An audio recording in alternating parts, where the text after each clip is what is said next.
పరిషత్ బాలికల ప్రాథమిక పాఠశాలను సందర్శించిన ఎంఐఎం అధ్యక్షుడు ముహీద్ పటేల్. సంగారెడ్డి జిల్లా నారాయణఖేడ్ మండల పరిషత్ బాలికల ప్రాథమిక పాఠశాలను గురువారం ఎంఐఎం అధ్యక్షుడు న్యాయవాది ముహీద్ పటేల్ సందర్శించారు. ఈ సందర్భంగా పాఠశాలలో ఎదురవుతున్న సమస్యలను పరిష్కరించాలని ఆయన డిమాండ్ చేశారు. పాఠశాల మరియు తరగతి గదుల్లో వర్షపు నీరు చేరడంతో విద్యార్థులకు తరచూ సెలవులు ఇవ్వాల్సి వస్తున్నా సంబంధిత అధికారులు పట్టించుకోవడం లేదని ఆయన తీవ్ర ఆగ్రహం వ్యక్తం చేశారు.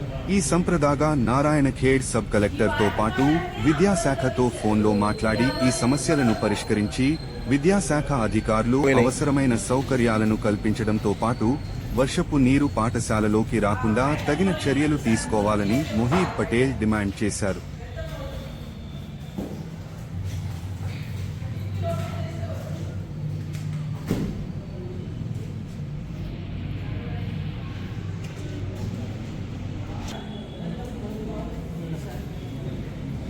ఇక్కడ నుంచి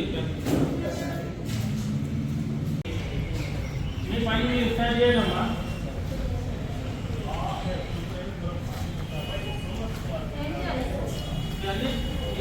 ఏం చేయాలి